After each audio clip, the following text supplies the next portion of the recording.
In this last video for Google Docs Essentials, we want to look at revision history. It's often forgotten, and we often make copies of documents to share because we don't want to ruin the current version. And if we tap into or discipline ourselves to use the revision history more often and with true intent, we'll have fewer extra copies kicking around our Google Drive and on our desktops and even in our emails as attachments. So we're looking at this Google Doc, and this is like the final product from today. We started with a very bare bones document, and we went through a series of steps to make this different looking Google Doc.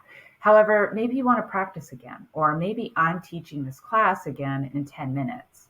What do I do? Do I make, where's my original? How do I get started? I can't undo. I can click on File, go to Version History and see Version History, or I can click on this little edit clock up here.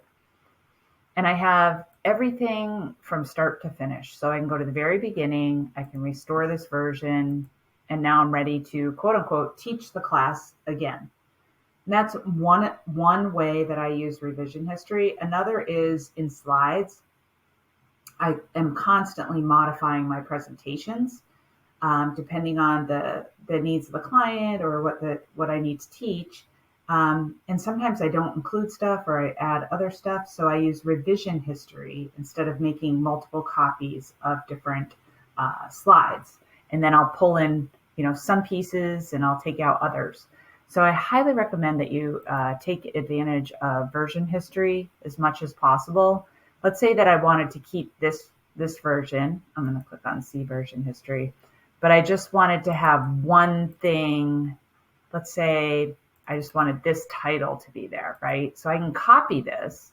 I can go back to this, and then I can paste that in. So you can grab things from previous versions and integrate them into the current version, but you can always go back to the beginning. So now I'm like, So if I go to version history and I think, oh no, I messed up, I want to just start completely over, I can just go back to the very beginning.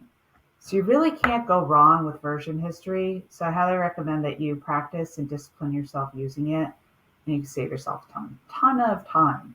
And that concludes everything. So I have in the slides, if you have access to the deck, learning and researching with Google Docs. If you click on the link, it'll take you to an activity sheet where you can use the template, make a copy, and you can go through these steps to learn about how to use some of the learning tools and educational tools in Google Docs. It's short activity, but it'll kind of like get you up to speed with any of that.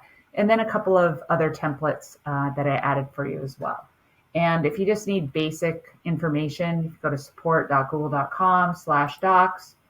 You can always find more information about Google Docs and get some basic tips and tricks. Thanks for listening. It's been great working with you.